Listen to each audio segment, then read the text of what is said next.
in the Finance Act, the notable changes, first of all, let me just explain what the Finance Act. The Finance Act is a system of constantly updating our tax laws. It became very necessary because we had a lot of obsolete laws, and it was making tax administration in the country very difficult. So every year we update the laws, and then the finance bill as a bill, we propose the laws as a bill, and it is signed into law and becomes an act. The last Finance Act 2023 made some notable changes to the VAT Act. There were 4 key changes. 1, transfer price in Section 7, allows now for transactions between parties that are related to be at arm's length. So we apply the arm's length principle, and as well as the VAT law, to transactions with related parties. Then the other change is the definition of building was also changed by the VAT Act in 2023. So that definition of building was now modified to include masts. In the past, things like telephone masts, cell, were not considered building. Therefore, FRS was losing a lot of revenue or a lot of VAT. It affected the VAT in the sense that these telecom companies were not expected to pay VAT on their installations, their masts and all that, So, but now with the amendment to the definition of building, they are expected to pay VAT. That actually made a tremendous improvement or increase in VAT. The other change was to Section 14 on companies appointed to withhold VAT at source and to remit such to the FRS on or before the 14th day of the following month. It was the FA 2023 that actually gave life to that change. So now we have all banks, money deposit banks in Nigeria, expected to withhold the VAT, and MTN and Airtel. We're still looking to appoint more, but at the moment, these are.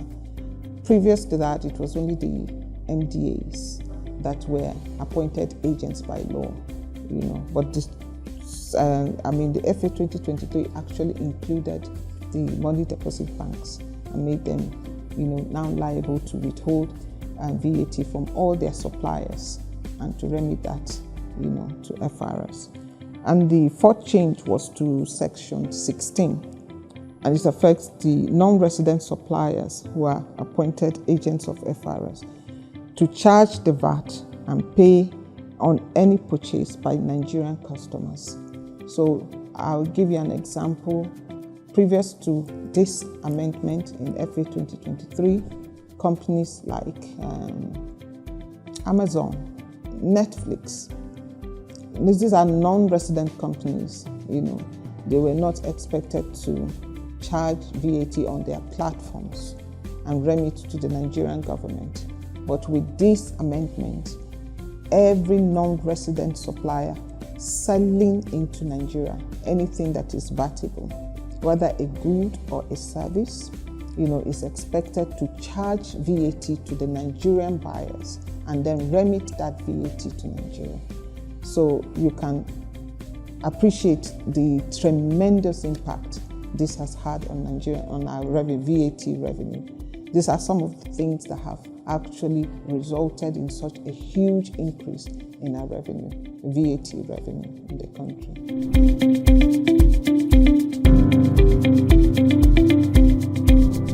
The VAT is very, very pivotal. It's very important to the FRS and in fact to Nigeria because of its contribution to the revenue of the nation. In 2023, this past year, the VAT contributed about 40%, 39.3% of the revenue collected by the FRS was from VAT. This represented about over 3.6 trillion of the entire revenue generated in the country was from VAT. So for economic development, you cannot underestimate the impact of the VAT as a tax type. The VAT is also pivotal in the sense that most of the VAT that is collected by the FRS is shared amongst the 3 tiers of government. Most of it, 85% of it, in fact, goes back to the states, and that's what is allocated as an allocation, and the states use that for development. Only 15% actually comes to the federal government to be used, for the administration of the tax mostly. So the importance of VAT cannot be overemphasized.